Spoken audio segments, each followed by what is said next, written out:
السلام علیکم ورحمۃ اللہ وبرکاتہ۔ وعلیکم السلام ورحمۃ اللہ وبرکاتہ۔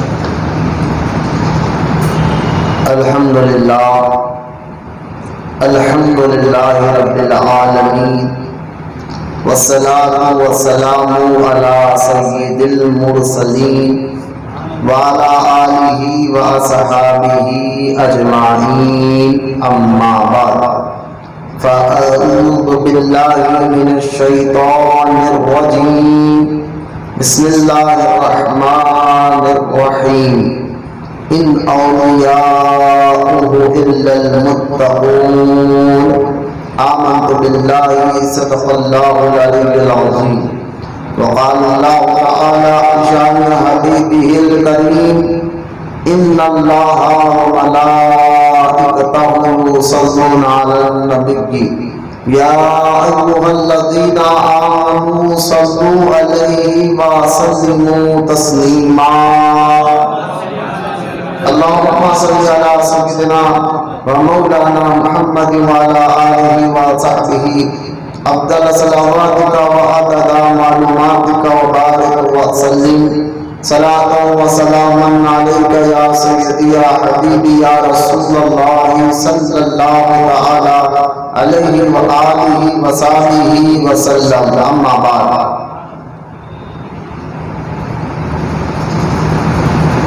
خانقاہ محبوب اولیاء میں آنے والے تمام مرید اور متقین، سب سے پہلے آپ تمام کو دل کی گہرائی کے ساتھ اور سے سیدنا مخدوم اشرف سمنانی رضی اللہ تعالیٰ عنہ کی مبارکبادی پیش کرتا ہوں۔ دعا کرو کہ اللہ تعالیٰ جو سرکار سیدنا مخدوم سمنانی رحمۃ اللہ تعالیٰ علیہ کی مزار پر رحمتوں برکتوں کی بارش ہو رہی ہے، اس میں سے قطرہ گنہگاروں پر بھی ڈالتے ہیں، اور سرکار مخدوم سمنانی رضی اللہ تعالیٰ عنہ کے صدقے ہمارے خانقاہ محبوب اولیاء کو دن 11ویں رات بار کی طرف عطا فرمائے، آمین۔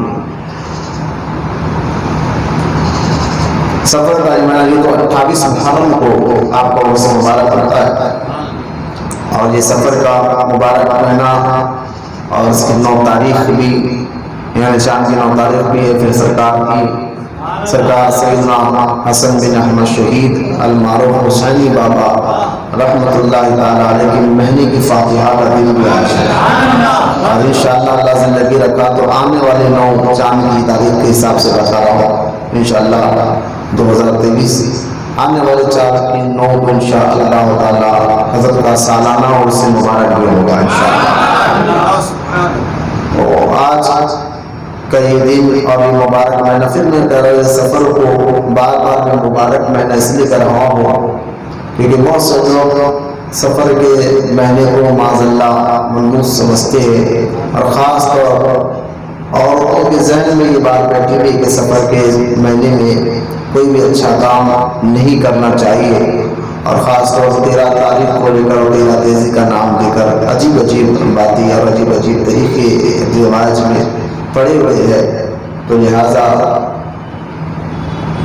میں کہنا چاہتا ہوں یہ سفر کا مبارک مہینہ رحمت کونین صلی اللہ علیہ وسلم نے واضح طور پر فرمایا کہ سفر میں کوئی خرابی نہیں ہے، اور یہاں تک کہ علماء کرام بیان فرماتے کہ سفر کے مہینے میں جو بھی اچھا کام کرے اللہ تعالیٰ اس کو ضرور کامیابی عطا فرماتا ہے۔ تو لہٰذا اسلام اور جو ہے ان تاریخوں کے متعلق جو معاذ اللہ عوام میں مشہور ہے 13 تاریخ اور مہینے کو لے کر، تو یہ ساری باتیں نہ اسلام سے کوئی تعلق ہے نہ دین سے کوئی تعلق ہے، یہ صرف عوام میں پھیلائی ہوئی ایک شرارت ہے، ایک جہالت ہے جو برسوں سے چلے آ رہی ہے۔ اللہ تعالیٰ اہل ایمان کو ان سے شرارتوں سے، ان جہالت سے بھی حفاظت میں رکھے، اور ان کو دین کی صحیح سمجھ عطا فرمائے۔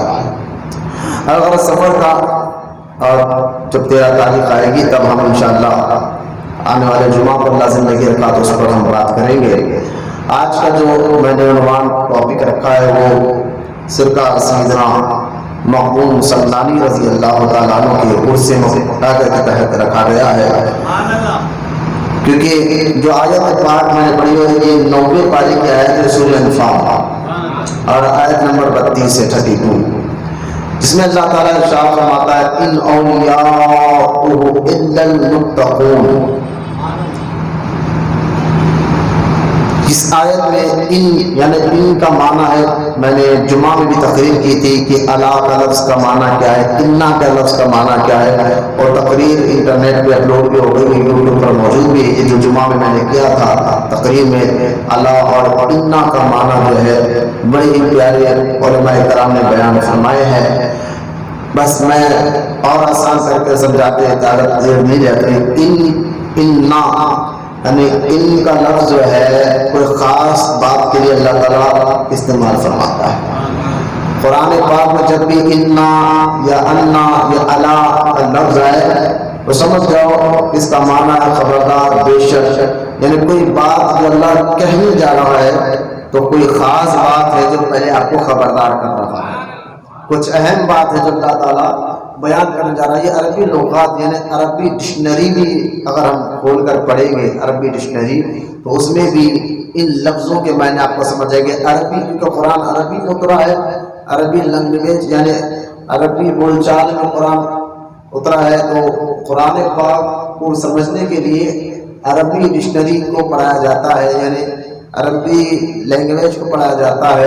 اس میں بھی جو لوگ علماء کرام جو ہے مدرسوں میں پڑھتے ہیں تو عربی ڈکشنری میں یہ سارے معنی بتائے جاتے ہیں کہ الا کس کو اس کا معنی کیا ہے، انا کا معنی کیا ہے، اور لہٰذا یہ عربی ڈکشنری فیض اللغات ایک بڑی مشہور کتاب ہے ڈکشنری، عربی ڈکشنری میں اس میں بھی آپ غور کر کے دیکھیں تو انا کا معنی تاکید کے لیے کیا جاتا ہے، بے شک، تاکید کے لیے، یعنی انا کہ بے شک، کیا بے شک کہ اس بات میں کوئی شک نہیں کہ اللہ کے محبوب بندے متقی ہوتے ہیں۔ انا کیا مطلب ہے، بے شک، یعنی اس بات میں کوئی شک نہیں ہے کہ اللہ کے محبوب بندے لوگوں کی مدد بھی کرتے ہیں۔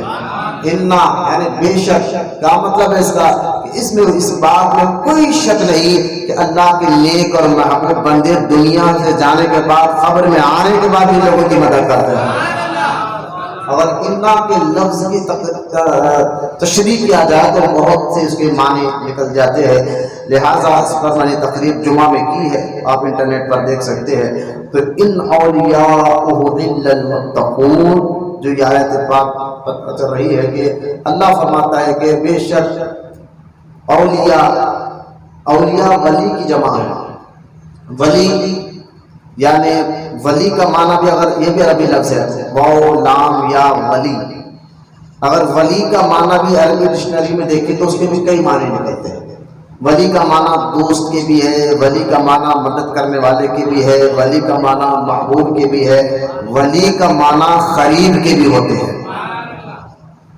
لہذا اولیاء کرام ولی یعنی اللہ کے قریب ہے، تو ایک ہوتا ہے ولی اور ایک ہوتا ہے اولیاء، یعنی ایک آدمی اگر بیٹھا رہے تو اس کو واحد کہتے ہیں، اور بہت آدمی ہو تو اس کو کل کہتے ہیں، سب جتنے لوگ یہاں بیٹھے ہو عربی میں اس کو کل کہتے ہیں، جتنے لوگ یہاں بیٹھے ہوئے سب آ گئے، کل کے لفظ میں سب آ گئے۔ اسی طرح اس مثال کو ذہن میں رکھتے ہیں، ولی ایک لیکن اولیاء سب، تو اللہ نے کیا فرمایا ان اولیاء، تو یہاں ایک ولی سارے اولیاء کا ذکر چل رہا ہے، سارے ولیوں کا ذکر چل رہا ہے۔ ان اولیاء جیسے کل کہہ کر سب کو ہم شمار کر لیتے ہیں، اسی طرح اولیاء کہہ کر اللہ تعالیٰ نے سارے ولیوں کو جمع فرما دیا۔ ان اولیاء الا المتقون، اب آگے دیکھیں اللہ فرماتا ہے یعنی بے شک میرے اولیاء یعنی میرے محبوب جو میرے قریب ہے، وہ کون، ان کی صفت کیا ہے، تو اللہ فرماتا ہے الا المتقون، وہ متقی لوگ ہوتے ہیں۔ تو یہاں پتہ چل گیا کہ بے نمازی، شرابی، گنجیٹی، چرسی یہ اللہ کا ولی نہیں ہو سکتا، یا اللہ کے قریب نہیں ہو سکتا۔ جو دین پر نہ چلے، جو شریعت پر استقامت نہ رہے، وہ اللہ کے قریب نہیں ہو سکتا، کیونکہ اللہ تعالیٰ نے سورہ انفال کی آیت میں بتا دیا کہ سارے اولیاء متقی اور پرہیزگار ہوا کرتے ہیں۔ تو خیر متقی، اور قرآن میں یہ اگر پرہیزگاروں کا ذکر قرآن میں اور بھی آیتوں میں دیکھیں تو ایک نے کئی آیتیں ہیں جس میں اللہ تعالیٰ نے شاہ فرماتا کہ بے شک اللہ کے یہاں عزت والا متقی اور پرہیزگار لوگ ہوا کرتے ہیں۔ تو خیر متقی، تقوی، پرہیزگاری، اس پر بھی میں نے الحمدللہ جمعہ میں کبھی پورے کافی ڈیٹیل کے ساتھ بیان کیا ہے، لیکن میں یہ بتانا مقصد سمجھتا ہوں آج کے خانقاہ محبوب اولیاء کے تمام مریدوں کو بھی یہ بات اچھی طرح ذہن میں بٹھا لے کہ دین کا مذاق بنانے والا، شریعت کا مذاق بنانے والا، یعنی معاذ اللہ نمازیں چھوڑنے والا، داڑیاں کاٹنے والا، سود کا پیسہ کھانے والا کبھی اللہ کا محبوب نہیں ہو سکتا۔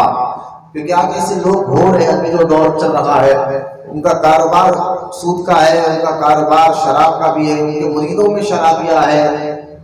شرابی اگر کوئی مرید بن کر توبہ کر لے رہا ہو الگ بات ہے، لیکن پیر صاحب جانتے کہ اس لیے میرا مرید یہ شراب کا کاروبار کرتا ہے، لیکن پیر صاحب اس کو تاکید نہیں کرتے۔ میں ہر پیر کے لیے اکثر ایسا ہو رہا ہے، تو لہٰذا آج کے اس دور میں آپ کو سمجھنا چاہیے کہ اللہ کے نیک اور محبوب بندے متقی اور پرہیزگار ہوتے ہیں۔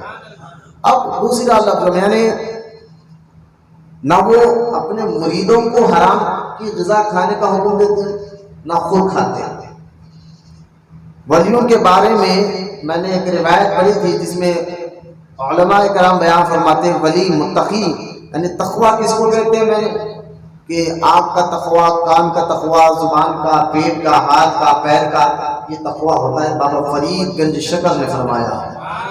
آنکھوں کا تقوی کہ آنکھوں سے غلط چیز نہ دیکھا جائے، کانوں کا تقوی یہ کہ کانوں سے غلط چیز سنا نہ جائے، زبان کا تقوی یہ کہ جھوٹ نہ بولا جائے، غیبت نہ کیا جائے، پیٹ کا تقوی یہ ہے کہ اس میں حرام غذا جانے نہ دیا جائے، ہاتھ کا تقوی یہ کہ حرام کام نہ کرے، پیر کا تقوی یہ کہ حرام جگہ نہ جائے جہاں اللہ کی نافرمانی ہو رہی ہو۔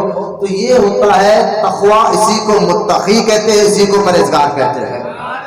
تو یہاں اولیاء اللہ کی صفت بیان کرتے ہوئے علماء نے بیان فرمایا کہ بزرگان دین شبہ والی چیز یعنی شک والی چیز کو بھی کھاتے نہیں تھے۔ اگر کوئی چیز ہے کھانے کے لیے وہ حرام کی ہے یا حلال کی پکا نہیں معلوم، ہم کسی پر بدگمانی بھی نہیں کر سکتے، اس کا مطلب یہ نہیں ہے کہ لہٰذا بدگمانی کرنا بھی جائز نہیں ہے، لیکن بزرگوں کا ایک تقویٰ ہوتا تھا اگر کوئی کھانے کی چیز ہوتی اور اس کو ان بزرگ کو شک ہو جاتا تو اس کو آپ کھاتے نہیں تھے۔ تو جب تک پورا پکا معلوم نہیں کرتے جو سامنے آئی ہے یہ حلال طریقے سے آئی ہے، یہ حلال ہے اور یہ حرام طریقے سے آئی ہے، حلال چیز سامنے رکھی ہوئی ہے کہ پتہ نہیں ہے کہ کس کمائی سے آئی ہے، کس کی کمائی کیسی ہے۔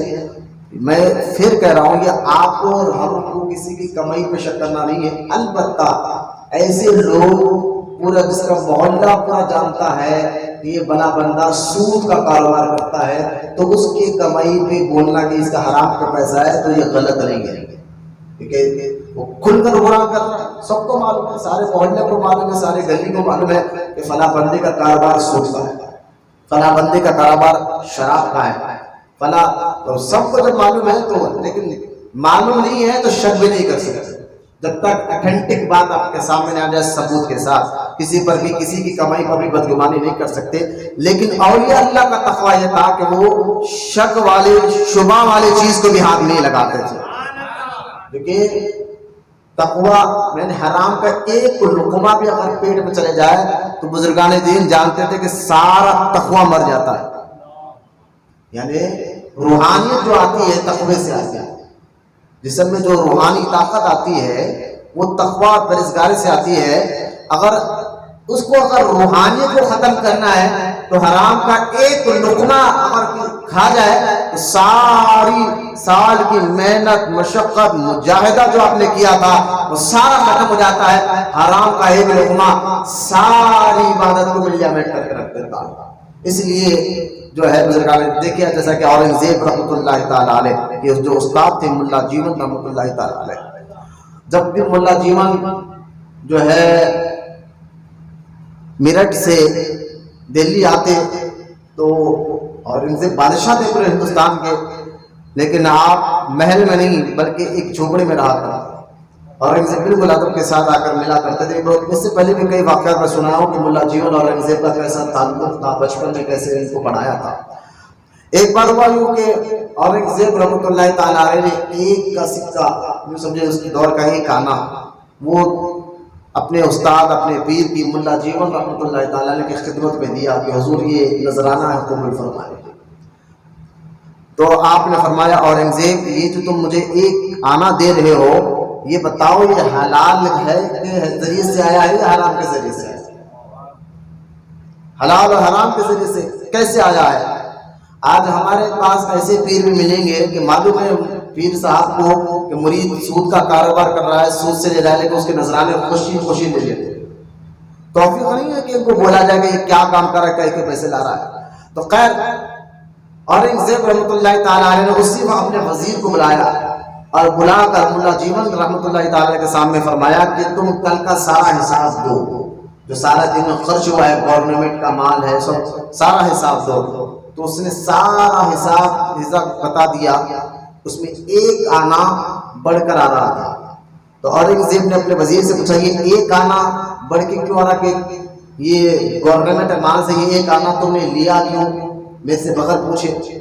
تو اس نے کہا حضور، وزیر کہہ رہا ہے حضور آدھی رات تھی، میں اپنے گھر جا رہا تھا، بارش بہت ہو رہی، بارش کی وجہ سے میرے گھر کی دیوار بڑی ڈیمیج ہو گئی، خراب ہو گئی، تو اتنی رات کو میں آپ کو کہاں تکلیف دوں، تو میں اپنی تنخواہ میں سے ایڈوانس کے طور پر 1 روپیہ خزانے سے نکالا تاکہ صبح میں آپ کو بول دوں، اور میں باہر اتنی آدھی رات کو ایک مزدور مجھے مل گیا تو میں نے اس مزدور کو گھر لے جا کر رات میں ٹھہرا کر اس دیوار کو صحیح کرایا، نہیں کراتا تو سارا میرے بیوی بچے بھیگ جاتے، ہم لوگ سردی میں کٹ جاتے، لہٰذا وہ 1 روپیہ بغیر اجازت سے اس لیے لیا تاکہ صبح تو میں آپ کو بول دوں، لیکن یہ گھر کا معاملہ ارجنٹ تھا تو میں نے اپنے گھر کی دیوار کو صحیح کرا دیا۔ اورنگزیب رحمۃ اللہ تعالیٰ نے فرماتے حضور یہ جو میرا وزیر جو یہ کہہ رہا ہے کہ 1 روپیہ اس نے ایک مزدور کو دے کر دیوار کو صحیح کرایا، وہ مزدور کوئی اور نہیں، وہ میں ہی تھا، وہ میں ہی تھا، بس اپنا چہرہ چھپا کر۔ تو وہ ایک جو میں نے مزدور کیا اس کا وہ ایک آنا میں آپ کو نذرانے کے طور پر دے رہا۔ تو یہ بزرگان دین کی حالت ہے کہ وہ حرام۔ تو خیر اولیاء اللہ متقی پرہیزگار ہوتے ہیں، چرسیوں، شرابیوں، نمازیں چھوڑنے والوں، داڑھی کٹوں کو دے کر اللہ کا ولی نہ سمجھے، میں یہ سمجھا رہا تھا۔ الغرض یہاں بات ختم کر کے میں فوراً مخدوم سمنانی کی بارگاہ میں آ جاتا ہوں۔ مخدوم سمنانی رحمۃ اللہ تعالی علیہ کا نسب مبارک جو ہے، خاندان مبارک، آپ خاندان حسین پاک سے ہے، لیکن میں آپ کو بتاؤں امام حسین رضی اللہ تعالیٰ عنہ کے جو بیٹے تھے کربلا میں، مریض کربلا امام زین العابدین رضی اللہ تعالیٰ، پھر ان کے جو امام زین العابدین کے کئی بیٹے تھے، ان میں جو زیادہ مشہور ہوئے ان کے بیٹے وہ امام محمد بن باقر رضی اللہ تعالیٰ، پھر امام محمد بن باقر کے کئی بیٹے تھے، لیکن جو سب سے زیادہ مشہور ہوئے اپنے جانشین بنے ان کا نام ہے امام جعفر صادق رضی اللہ تعالیٰ۔ اب امام جعفر صادق رضی اللہ تعالیٰ عنہ کئی بیٹے تھے، لیکن جو سب سے زیادہ مشہور ہوئے وہ ہے حضرت سیدنا امام موسیٰ کاظم رضی اللہ تعالیٰ عنہ۔ لیکن امام جعفر صادق کے ایک اور بیٹے تھے حضرت سیدنا امام ابراہیم رضی اللہ تعالیٰ عنہ۔ تو حضرت مخدوم سمنانی رضی اللہ تعالیٰ عنہ امام جعفر صادق کے 2 بیٹے اور بیٹے تھے، لیکن جو زیادہ مشہور امام موسیٰ کاظم، ان کے بعد اور ایک بھائی ان کے حضرت سیدنا امام ابراہیم۔ تو حضرت مخدوم سمنانی امام جعفر صادق کے دوسرے بیٹے حضرت سیدنا ابراہیم رضی اللہ تعالیٰ عنہ کی اولاد مبارکہ میں سے۔ دیکھیں آپ کاظمی سید ہے، یہ ابراہیمی سید ہے۔ امام ابراہیم رضی اللہ تعالیٰ کی اولاد مبارک سے آپ کا شجرہ مبارک ملتا ہے مخدوم سمنانی کا خاندان۔ میں اکثر بات کرتا ہوں جس طرح ماں باپ کی پراپرٹی، پیسہ اولاد کو ملتا ہے، منتقل ہوتا ہے، اولاد کو ملتا ہے حصے کے طور پر، اسی طرح ماں باپ کا مزاج، اخلاق اور عادات بھی اولاد کے اندر آتی ہے۔ یاد رکھیں آپ، ماں باپ کا مزاج بھی بچوں کے اندر آتا ہے، ماں باپ کے اخلاق اور عادات بھی بچوں کے اندر آتے ہیں۔ اگر بچے ماں باپ نمازی ہے تو بچوں پہ نماز کا اثر ضرور پڑتا ہے، ماں باپ عاشق رسول ہے تو بچوں پہ انشاءاللہ ان کے نسل بھی عاشق رسول پیدا ہوتی ہے۔ لہذا اگر مخدوم سمنانی رضی اللہ تعالیٰ کے والد کو دیکھا جائے، ان کا بھی نام ہے سلطان سید ابراہیم، اوپر جا کر ان کا شجرہ مبارک امام جعفر صادق سے مل جاتا ہے۔ لہذا مخدوم سمنانی کے والد، دادا، پردادا اوپر چلے جائے، سب کے سب ولی ہے، سب کے سب ولی ہے۔ اور ادھر والدہ محترمہ کو دیکھیں، یہ بھی سادات سے تھی، اوپر جا کر ان کا شجرہ بھی حسین پاک سے ملتا ہے، یہ بھی ولی ہے۔ اور اوپر جا کر سب کے سب اوپر جا کے یہ بھی سب کے سب آپ کے نانی پر نانی، یہ سب کے سب اللہ کے محبوب بندیاں گزرے ہیں۔ تو جب والد کی طرف سے شجرہ مبارک دیکھے، والدہ کی طرف سے خاندان مبارک دیکھے، دونوں طرف سے جو ہے یہ گھرانہ، یہ دونوں طرف سے جو ہے متقی پرہیزگار لوگ ہو، اور بیٹا تو مخدوم سمنانی پیدا ہوگا نا۔ حضرت سیدنا مخدوم سمنانی رضی اللہ تعالیٰ عنہ کے جو والد تھے سلطان ابراہیم، وہ ایران کے شہر سمنان کے بادشاہ تھے، اور ایسے بادشاہ تھے کہ احادیث پاک میں آیا ہے کہ جو بادشاہیت ملنے کے بعد عدل کرے، انصاف کرے، تو وہ قیامت کے دن نبیوں کے ساتھ ہوگا، عدل انصاف کرنے والا بادشاہ۔ تو یہ سلطان ابراہیم جو مخدوم سمنانی کے والد تھے، ان کے دور میں ساری دنیا جہاں تک آپ کے سلطنتی بڑے سکون، اطمینان اور محبت کے ساتھ لوگ زندگی گزارتے تھے، اس لیے کہ سلطان ابراہیم پر اس ریاض کی طرح یقین تھا، وہ عدل و انصاف، اور وہ جو ہے عدل انصاف کو دے کر اپنی زندگی کو اطمینان کے ساتھ گزار رہے تھے۔ بلکہ دوسرے لفظوں میں یوں سمجھے کہ سلطان ابراہیم کے دور میں آپ کی ساری ریا، اطمینان اور سکون کے ساتھ زندگی گزار رہے تھے۔ سلطان ابراہیم بڑے، یعنی مخدوم سمنانی کے جو والد تھے، یہ درویشوں سے محبت کرنے والے، علماء سے محبت کرنے والے، آپ کے محل میں آپ کے ساتھ ہمیشہ زیادہ تر علماء کرام اور درویش مشائخ کرام رہا کرتے۔ ایک وجہ ہے کہ آپ کے یہاں حضرت سیدنا مخدوم سمنانی رضی اللہ تعالیٰ عنہ کی پیدائش ہوئی۔ آپ کی جب پیدائش ہوئی، آپ کا نام اصل میں بچپن میں آپ کا نام جو ہے اشرف رکھا گیا ہے، سید اشرف۔ پھر یہ جہانگیر اور یہ مخدوم، یہ القابات ہے، آپ کے ٹائٹل ہے، آپ کے سید اشرف رکھا گیا۔ جب آپ کی عمر جو ہے 4 سال 4 مہینے کی ہوئی، تو آپ کے والد محترم نے آپ کو جو ہے قرآن پڑھنے کے لیے، جس کو ہمارے یہاں بسم اللہ قاری کہتے ہیں، داخلہ فرمایا۔ بالکل کم عمر کی، یعنی 13 سال کی عمر تک مخدوم سمنانی، 4 سال کی عمر سے لے کے 13 سال کی عمر ہونے تک مخدوم سمنانی حافظ قرآن بھی بنے، عالم بھی بنے، حافظ بھی بنے، یعنی علم ظاہری مکمل حاصل فرما لیا۔ اچھا، قرآن بھی مخدوم سمنانی 7 خرد کے ساتھ حفظ کیا۔ مطلب کیا ہے سمجھے آپ؟ قرآن کو 7 لہجوں سے پڑھا جاتا ہے، جن کو ہم علماء کہتے ہیں 7 خرد، 7 لہجے کے 7 طریقے قرآن کو پڑھنے کے۔ ہمارے ہندوستان کے طریقہ جو ہم جو قرآن پڑھتے ہیں وہ امام عاصم کا رائج کیا ہوا، امام عاصم رحمۃ اللہ تعالیٰ علیہ۔ لہذا اگر مصر والے جائیں تو آپ کو تھوڑا جو یہ عربی پڑھنے والے ہیں وہ لوگ سمجھ سکتے ہیں، مصر میں دوسرے ملکوں میں جائے تو وہاں پر تا تا دا تھوڑا سا آپ کو سننے میں عجیب دکھے گا، لیکن وہ میں آپ کو بتاؤں اپنی زبان میں قرآن کو درست پڑھ لگے ہیں، کیونکہ قرآن کو پڑھنے کے 7 طریقے ہیں، جن کو 7 لہجے کہہ لے، 7 طریقے کی خرد کہہ لے، 7 طریقے سے خیرت کہہ لے۔ تو مخدوم سمنانی رحمۃ اللہ تعالیٰ علیہ وہ بزرگ اللہ کے جو 7 طریقے سے قرآن کو پڑھا کرتے تھے، 7 لہجوں سے قرآن آپ کو حفظ تھا مکمل، 7 لہجوں سے۔ یہ مخدوم سمنانی 13 سال کی عمر میں آپ کے والد محترم سلطان ابراہیم کا انتقال ہو گیا۔ جب انتقال ہوا تو آپ 13 سال کی کم عمر میں بادشاہ بنے، اور بادشاہ بنے وہی عدل انصاف میں والد کا جو کام تھا سلطان ابراہیم کا، وہی کام کو مخدوم سمنانی 13 سال کی عمر میں لے کے چل رہے ہیں، بالکل عدل انصاف کے ساتھ، ریا بڑے سکون میں ہے۔ لیکن سلطان بننے کے باوجود بھی حضرت سیدنا مخدوم سمنانی کی عبادت میں کوئی خلل نہیں آیا۔ آج میں اکثر یہ بات کہتا ہوں، ایک محلے کا کونسلر اگر کوئی بن جائے تو وہ نمازوں کا اس کو برا حال ہو جاتا ہے، وہ ایم ایل اے صاحب کے ساتھ تو دور کی بات ہے، وہ اپنے آپ کو اتنا شیڈول بزی بتاتے ہیں کہ ہمارے کو نہ نماز کا ٹائم ملتا نہ، لیکن مخدوم سمنانی کسی گھر کے، کسی علاقے کے، کسی شہر کے نہیں، پورے سبنان کے بادشاہ تھے۔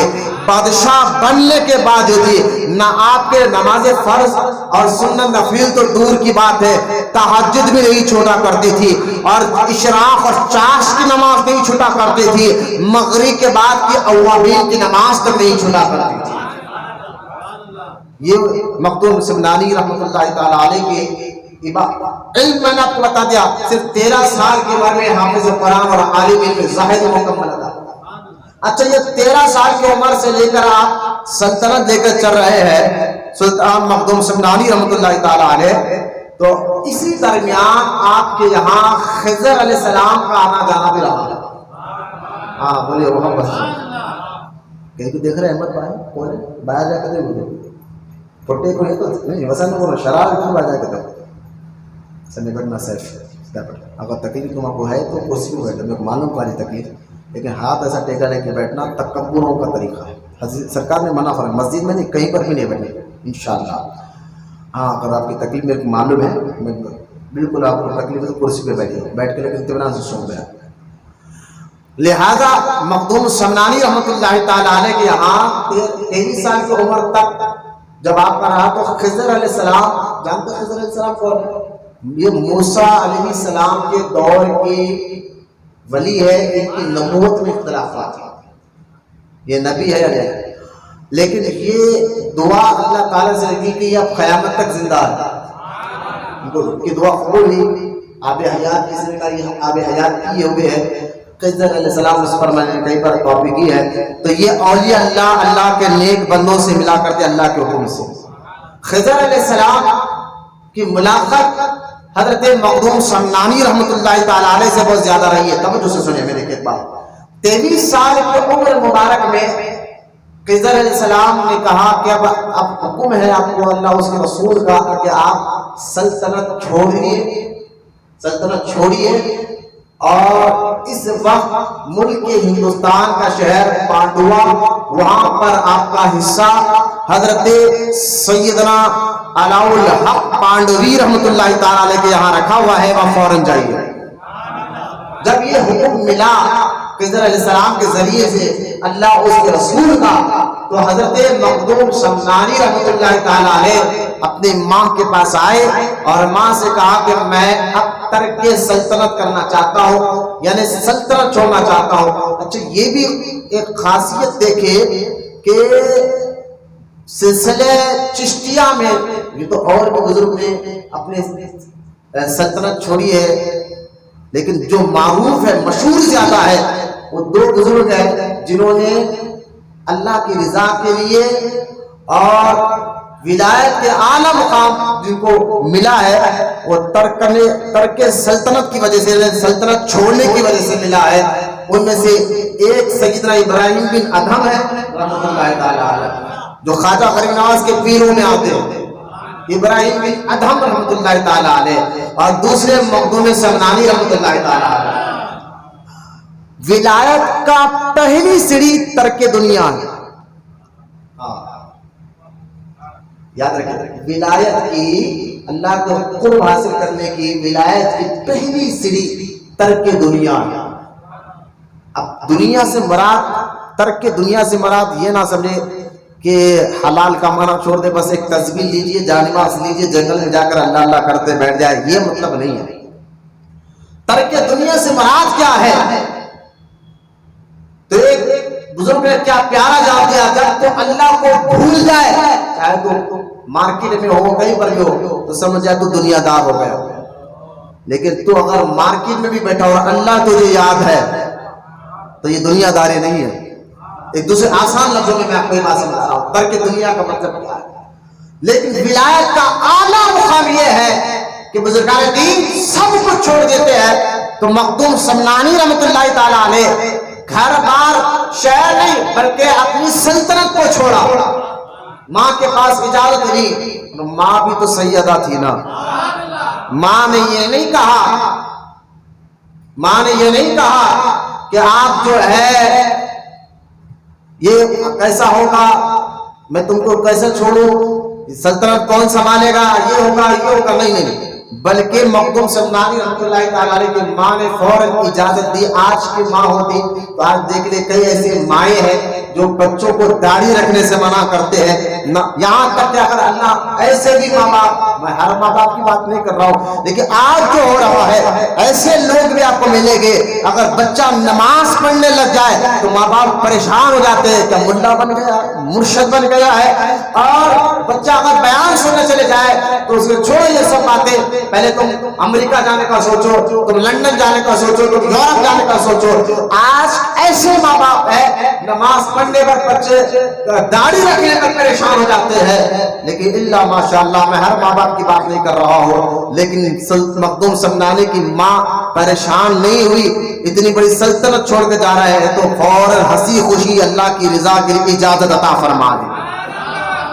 مخدوم سمنانی کی ماں نے جب اجازت دی جانے سے کہا بیٹا ایک شرط ہے، آپ اتنی بڑی سلطنت کے بادشاہ رہ چکے ہو، میری یہ شرط ہے کہ 1000 فوج کو ساتھ لے کر جاؤ، کہیں بھی جاؤ فوج کو ساتھ لے کر جاؤ. تو آپ نے ماں کا ادب کا خیال کرتے ہوئے فوج کو لیا 1000 اور کچھ سلطنت چھوڑی، اپنا علاقہ چھوڑا. کچھ دور جا کر وہ 1000 فوجیوں کو بھی کہا کہ تم اپنے واپس چلے جاؤ کہ اب مجھے تمہاری ضرورت نہیں ہے. اور ایک وزیر کو لیا اور دوسری منزل پہ جا کر اس وزیر کو بھی کہا اب تو بھی یہاں سے چلے جا، مجھے تیری حاجت نہیں ہے، اور ایک گھوڑا بھی لے کر جا. وزیر نے کہا حضور مجھے تو رہنے دیجیے کہانے نہیں، بس میں جس راہ پر جانا چاہتا ہوں میرے ساتھ کوئی نہیں رہنا ہے، بس تو بھی یہاں سے چلے جا. اور ساتھ میں اس نے کہا حضور گھوڑا تو رہنے دیجیے، کہنے دنیا کی کوئی چیز مجھے نہیں چاہیے، ایک گھوڑا بھی لے کے جا اور تو بھی چلے جا. پھر وہاں سے مخدوم سمنانی نے دوسری منزل سے اس وزیر کو بھیجا اور گھوڑے کو بھیجا، وہاں سے اپنی منزل کی طرف جانے لگے. مخدوم سمنانی رحمۃ اللہ تعالیٰ علیہ جانا کہا تھا، خضر علیہ السلام نے جو کہا تھا کہ آپ پانڈوا چلے جائے، وہاں حضرت سیدنا علاء الحق پانڈوی رحمۃ اللہ تعالیٰ علیہ کا انتظار فرما رہے ہیں. اب یہ نکلے ایران، کیونکہ روڈ کا راستہ کا دیکھا جائے تو ایران لاہور، اور اس میں کیونکہ آپ متقی پرہیزگار، میں نے بتانا ابھی آپ کا بادشاہ بننے کے بعد بھی آپ کی عبادت میں کوئی خلل نہیں تھا، لہذا آپ جو ہے آ رہے ہیں پانڈوا کی طرف، جو ابھی اس وقت ویسٹ بنگال میں آتا ہے، کلکتہ میں یہ علاقہ تھا پانڈوا، ابھی بھی یہ علاقہ اسی نام سے ہے. مخدوم سمنانی رحمۃ اللہ تعالیٰ علیہ وہاں سے تشریف لے کر جا رہے ہیں تو ایک علاقہ ملتا ہے بہار. ابھی جو بہار ہے، بہار کا علاقہ منیر شریف. منیر میں اتنے بڑے اللہ کے ولی میرے آقا میرے مولا حضور سیدنا امام شرف الدین یحییٰ منیری رحمۃ اللہ تعالیٰ علیہ رحم فرما ہے، جن سے سلسلے فردوسیہ چلتا ہے. فردوسی سلسلہ جو حیدرآباد میں کم سننے میں آتا ہے، فردوسی یعنی ہے چشتی سلسلہ ہی، لیکن جو مخدوم شرف الدین یحییٰ منیری کے مریدوں میں آتا ہے اس کو فردوسی کہتے ہیں. لہذا حضرت شرف الدین یحییٰ منیری رحمۃ اللہ تعالیٰ علیہ کا وصال کا وقت تھا، دنیا سے جانے کا وقت تھا. آپ نے اپنے مریدوں کو یہ وصیت فرمائی کہ دیکھو میرا انتقال ہو جائے گا تو کفن پہنا کر رہنا، غسل دے کر کفن پہنا کر جنازہ نہیں پڑھانا. ایک سید آ رہا ہے، اس کا نام سید اشرف ہے، وہ میرے جنازے کی نماز پڑھائے گا. اب مریدوں نے آپ کے انتقال کے بعد ظاہر دنیا سے پردہ فرمانے کے بعد مار کر دیکھے اب منیر شریف درگاہ یوٹیوب پر، یوں سمجھے کہ بہار والوں کے لیے وہ اجمیر ہے. اتنی بڑی بارگاہ، بس نور ہی نور برستا ہے مزار مبارک. لاکھوں لوگوں کی بگڑی آج بھی بن رہی ہے. منیر شریف کے اس دربار کو اللہ سلامت رکھے۔ حضرت شرف الدین یحییٰ منیری رحمۃ اللہ تعالیٰ علیہ کے مرید ایک دن انتظار کرے، کوئی نظر نہیں آیا، دوسرا دن آتا گزر گیا، پیر و مرشد کا جنازہ رکھا ہوا ہے، مریدین دیکھ رہے کہ کون آئے گا، آخر کار ایک مرید تھوڑا باہر نکل کر دیکھے، دور سے ایک شخص آ رہے ہیں جن کے چہرے بتا رہا ہے کہ یہ آل رسول ہے۔ کیوں نہ بتائے؟ اسی لیے تو اعلیٰ حضرت امام احمد رضا خان علیہ رحمت رضوان نے فرمایا تھا کہ یا رسول اللہ تیری نسل پاک میں ہے بچہ بچہ نور کا، تو ہے عین نور، تیرا سب گھرانہ نور کا۔ لہذا مخدوم سمنانی رحمت اللہ تعالیٰ علیہ کو دیکھ کر مرید نے کہا، شرف الدین یحییٰ منیری کے مرید آپ سید ہیں؟ آپ نے فرمایا ہاں فقیر سید ہے، نام سید اشرف ہے۔ کہا ابھی کا انتظار ہو رہا ہے۔ کہا کیا بات ہے؟ کہا ہم پیر مرشد نے فرمایا تھا کہ سید اشرف آئے گا، وہ جنازہ پڑھائے گا، ہم آپ کے انتظار میں، یہ پیر مرشد کا جنازہ رکھا ہوا ہے، آپ نماز جنازہ پڑھا دیجئے۔ آپ نے نماز جنازہ پڑھا، اس کے بعد آپ کی تدفین ہو گئی۔ تدفین ہونے کے حجرے میں گئے، اچانک شرف الدین یحییٰ منیری رحمۃ اللہ تعالیٰ علیہ کا مبارک ہاتھ قبر سے باہر آ گیا، قبر سے باہر آ گیا۔ انا کا لفظ سمجھ رہے؟ بے شک، قبر میں جانے کے بعد یہ زندہ ہے۔ انا انا، بے شک، شک مت کرو ان کی زندگی پر۔ قبر مبارک سے ہاتھ باہر آ گیا، سارے مریدین پریشان ہے، اور مخدوم سمنانی کو جا کر کسی نے کہا حضور اس طرح کا معاملہ ہے۔ حضور مخدوم سمنانی آئے، حضور مخدوم سمنانی ان کے قبر مبارک کے قریب مراقبے میں بیٹھے، اور آپ کچھ دیر آپ بند کرے، اس کے بعد کھول کر کہا کہ تمہارے پیر نے کہا تھا فلاں ٹوپی جو مولا علی سے ہوتے ہی تک آئی تھی، وہ ٹوپی تم نے قبر میں رکھنا بھول گئے؟ مریدوں نے کہا ہاں حضور، پیر و مرشد نے وصیت کی تھی جب مجھے قبر میں رکھا جائے تو ساتھ میں ایک ٹوپی بھی رکھا جائے، تو مجھے پیر سے ملی ہے، ہم وہ رکھنا بھول گئے ہیں۔ تو کہا وہ ٹوپی مانگ رہے ہیں۔ جیسا ہی وہ ٹوپی آپ کے ہاتھ میں رکھی گئی، ہاتھ فوراً قبر کے اندر چلا گیا۔ اس میں کئی میں بات بتا سکتا ہوں، اختیار بتا سکتا ہوں، بزرگان دین دنیا سے جانے کے بعد بھی اللہ کو کیسا اختیار دیتا ہے۔ کئی ایک باتیں یہاں بات سمجھ میں آتی ہے۔ خیر، حضور سیدنا مخدوم سمنانی رحمۃ اللہ تعالیٰ علیہ کچھ دن وہاں رہ کر پھر اپنے منزل کی طرف چلے اور پہنچے پانڈوا، اور پانڈوا میں آرام فرمانے والے بزرگ حضور علاء الحق پانڈوی رحمۃ اللہ تعالیٰ علیہ۔ کون ہے علاء الحق پانڈوی؟ بنگال کے۔ ان کے جو پیر مرشد ہے حضور مولانا سید سراج الدین عینائے ہند رحمۃ اللہ تعالیٰ علیہ۔ نام تو سراج الدین ہے، اور مرید نظام الدین اولیاء کیا ہے؟ بولو نا سبحان اللہ۔ مرید کس کے ہے؟ نظام الدین اولیاء کے ہے، اور پیر نے خود ان کو ٹائٹل دیا عینائے ہند، نظام الدین اولیاء سے نکلا ہے۔ حضرت نظام الدین اولیاء رحمۃ اللہ تعالیٰ علیہ نے فرمایا تھا کہ سراج الدین تمہیں بنگال جانا ہے، بنگال جانا ہے، وہاں تمہیں تبلیغ کرنی ہے خانخواہ میں۔ آپ دیکھ لیں پورے ہندوستان بھر میں ہر اسٹیٹ میں آپ کو چشتی خانخواہ ملے گی۔ خانخواہ کا مطلب کیا ہوتا ہے؟ سمجھے کہ مدرسہ سمجھے، خانخواہ سمجھے، دونوں میں کوئی فرق نہیں ہے، لیکن وہاں بیٹھ کر مرشد لوگوں کے اخلاق اور مزاج اور کردار کی تربیت کرتے تھے۔ یعنی مرشد جو ہے خانخواہ میں بیٹھ کر صرف قوالی پڑھاتے نہیں تھے، صرف کھانا نہیں کھلاتے تھے، بلکہ آنے والے مریدین اور متقیدین کی اندر سے گندی عادتوں کو نکال کر ان کے اندر اچھے اخلاق پڑا کرتے تھے اور اچھی عادتیں داخل فرمایا کرتے تھے۔ یہ ہے خانخواہ کا مقصد ہوتا تھا۔ آج خانخواہ کا مقصد صرف یا تو کھانا کھلانا ہو گیا تو قوالی ہو گیا، تربیت ہر خانخواہ میں کئی نظر آتی ہے۔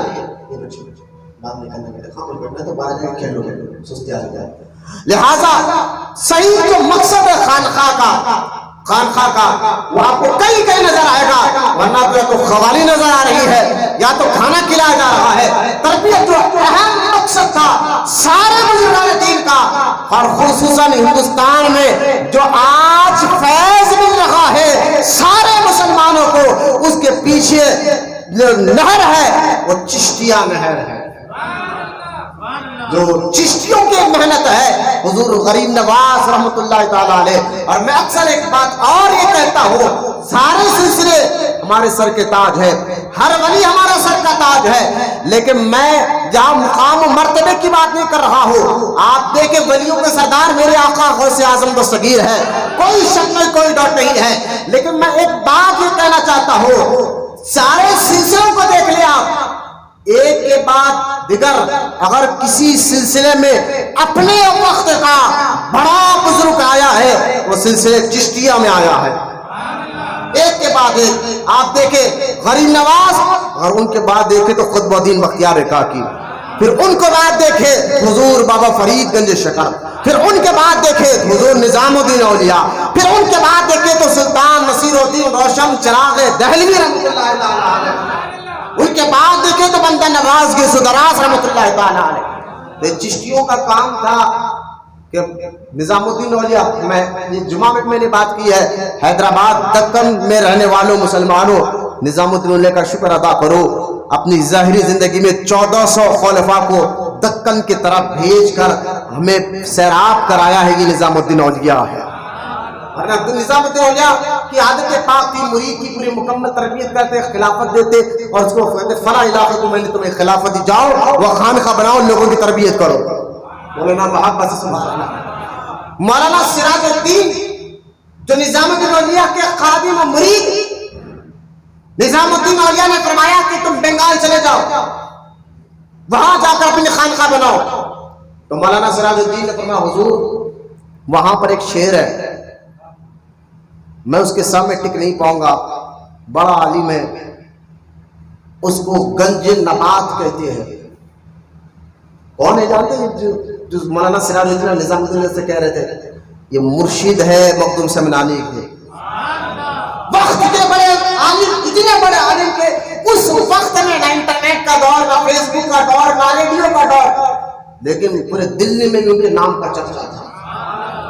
مولانا علاء الحق پانڈوی رحمۃ اللہ تعالیٰ علیہ، ایسے عالم ان لوگوں کو گنج نبات کہتے تھے. گنج نبات یعنی مٹھائی کی دکان، نبات مٹھائی کی کہتے ہیں، یعنی ایسے عالم. تو نظام الدین اولیاء نے فرمایا میرا پیر گنج شکر، اور وہ گنج نبات بنتا ہے. جلال نے فرمایا میرے پیر کا لقب ہے گنج شکر، اور یہ گنج نبات بنتا ہے. اتنا کہنا تھا. ادھر حضرت علاء الحق ابھی مرید نہیں بنے، عالم ہے، زبان میں کسی وجہ سے جلی اور لکنت پیدا ہو گئی، بعد میں درست ہوئے، لیکن حضرت کے ولیوں کی زبان سے نکل رہا تھا. کہا حضور میں، مولانا سراج الدین نے فرمایا حضور میں اس کے سامنے کیا کروں گا؟ فرمایا میں تمہیں وہاں کی خلافت دے رہا ہوں، لیکن پہلے علم حاصل کرو. نظام الدین نے فرمایا اور وہ جو شعر ہے وہاں کا اس کو میں نے تمہاری غلامی میں دے دیا ہے. مولانا محبت سے سبحان اللہ، وہاں کے شعر کو میں نے تمہارا غلام بنا دیا ہے. جاؤ. اب مولانا سراج الدین نے نظام الدین اولیاء کے کہنے اتنا علم پڑھا، اتنا پڑھا، اتنا پڑھا، اتنا پڑھا، یہاں تک کہ نظام الدین اولیاء رحمۃ اللہ تعالیٰ علیہ نے پردہ فرمانے سے پہلے وصیت کرتے کہا کہ جو میرے لائبریری ہے جس میں میری کتابیں ہیں، یہ ساری کے ساری کتابیں مولانا سراج الدین کو دے دیا جائے. کیسے عالم تھے کہ نظام الدین اولیاء نے اپنی ساری کتابیں پردہ فرمانے سے پہلے مولانا سراج الدین کو دیا. اب مولانا سراج الدین کا لقب نظام الدین نے فرمایا یہ عینائے ہند ہے. بولو یار سبحان اللہ. یہ سچے لوگوں کی سچی باتیں اور جس کے اندر جو کوالٹی ہے وہ بولا جاتا ہے. عینائے ہند ہے. حضرت نظام الدین اولیاء رحمۃ اللہ تعالیٰ علیہ کہنے پر مولانا سراج الدین آئے ویسٹ بنگال میں اور وہاں پر خانقاہ بنائی، اور دھیرے دھیرے علم ظاہر علم باطن لوٹنے والوں کا مجمع لگا. اس میں مخدوم علاء الحق پانڈوی بھی آئے اور سرکار کے غلاموں میں داخل ہو گئے. اور جیسا نظام الدین اولیاء نے فرمایا تھا کہ سراج الدین ہم نے وہاں کے شعر کو تیرے غلامی میں دے دیا ہے، وہ بات مکمل ہو چکی ہے. یہ ہے حضرت علاء الحق پانڈوی رحمۃ اللہ تعالیٰ علیہ. پانڈوا تو علاقے کا نام ہے. علاء الحق رحمۃ اللہ تعالیٰ علیہ یہ اولاد ہے خالد بن ولید سے. صحابی رسول سیف اللہ جن کا لقب تھا اللہ کی تلوار، خالد بن ولید رضی اللہ تعالیٰ عنہ جن کا لقب سیف اللہ تھا۔ اور سنیں یہ ایسے تھے، آپ دمشق کی تاریخ کی جنگ اٹھا کر دیکھیں، خالد بن ولید اکیلے 1,00,000 سے لڑے ہیں۔ خالد بن ولید کی اولاد سے ہے مخدوم سمنانی کے پیر و مرشد۔ یہاں ایک شک ختم ہوا آپ کا، ایک شک آپ کو ختم ہوا کہ لوگ کہتے ہیں کہ پیر کا سید ہونا ضروری ہے، سید ہو تو مری ہو۔ پیر سید ہے تو نور علی نور ہے، میں یہ نہیں کہہ رہا ہوں، پیر اگر سید ہے تو نور علی نور ہے، اس میں کوئی ڈاؤٹ نہیں۔ لیکن بعض لوگ تانا دے گئے غیر سید کے مرید کیوں بنتے ہو، سید کے مرید بنو۔ ارے بھائی پھر مخدوم سمنانی کے پیر کون ہے؟ تھوڑا سوچنا چاہیے، ہے نا۔ متقی پرہیزگار اگر ہے، پیر کے جو نشانیاں مخدوم سمنانی تو لطافیہ اشرفیہ میں 10 نشانی بتائے سچے پیر کی، اگر وہ نشانیاں آئے تو مرید بن جاؤ۔